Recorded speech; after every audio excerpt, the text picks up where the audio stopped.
you know, if you win, this will be your second actual championship, right? It'd be your second actual championship. You know, you had the tournament, heavyweight tournament, but you beat Randy that time and Saturday night. What will that say for your career that you're going down in weight and winning titles? You know, like, I was looking back, you know, in history.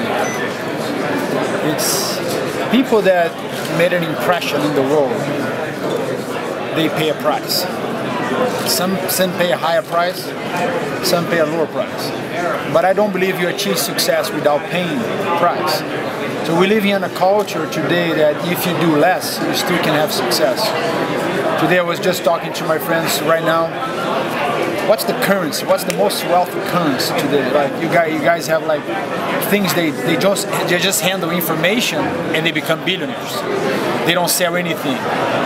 So information it's amazing, but if you don't apply the information in life, if you don't achieve the reward. So looking back and living this moment here, for me, this is you being back in the day. So you're part of that. So it's a dream for you and a dream for me. So as a performer, I respect the duties of you guys and the fans. And I'm trying to do as best I can do it. That's the only thing I can do it. How about from the standpoint that you don't have to answer the question about your TUE anymore? You don't have that. You don't have that question surrounding you. So will that make this win sweeter for you? If, you know, because there's a lot of people that have criticized you about the TRT and all that. Now that that's gone, do you think it makes the win sweeter? No. You know, it was a thing that was a doctor issue. Actually now, if you see, like I'm going in disadvantage, you know what I mean? If that's the doctor's point of view. So it was a medical issue, but I always play fair. You know, they always been tested, they always been there and play my role. And I think that's the way it is. You just gotta take the good and the bad and just live through it and be faithful and trying to do your best. One other question on that topic. You say you're at a disadvantage. Like, so in training, can you feel the difference before than when you were taking the TRT? Is there a difference?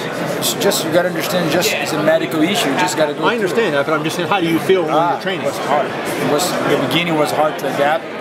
And I have a good team, good doctors, good supplement. You know, like my life is right now, it's like I don't get to cheat meals anymore. You know, it's everything for me has to be on point. So if you want something, you just gotta go get it, and no excuse. You know, no excuse at all. So I feel my best shape of my life. I never feel that ready, like, you know, so I'm grateful and thankful. Compare yourself now to when you fought Anderson before, like this time, same time. I don't compare. No? That's the way I live, you know. If you make comparison, you can lead to frustration. It's most of the time will lead to frustration. So I don't do comparison. I just enjoy the moment. And like I have a mindset of life. Like I know it's a lot of expectation. You know, you guys doing your job. You guys, you know, wants to know this and know that and this and that. So imagine if I let all this make my mind. I'll not be able to do my role. So my role on here is just be ready as a gladiator and perform. And I think I'm doing a pretty good job. So I'm just focused on what I have to do and let the outcome take care of itself. Why have you been so successful for so long? When so many guys from the early era of the UFC have faded away or not even stuck around. I mean, I'm not even talking about, you know, UFC, you know, 9, 10, 11. I'm talking about UFC 34. The guys from that era are gone.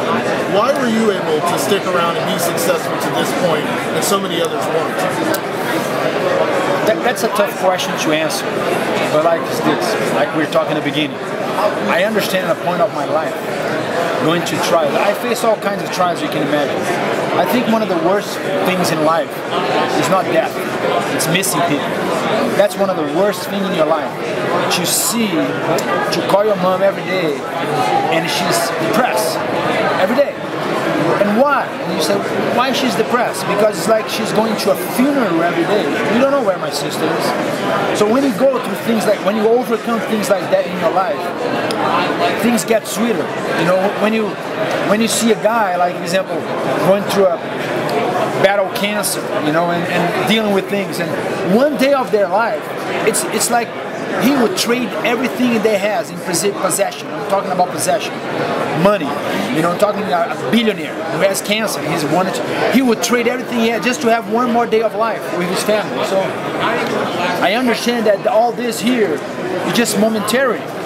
It's gonna pass. It's gonna go away. So if I want to do as my best, and if I want to perform in a high, I have to change my habits. I have to train in a camping. My life is camping. You know, I lead my wife, my marriage, my house, all my other business. You know, this is part of my life.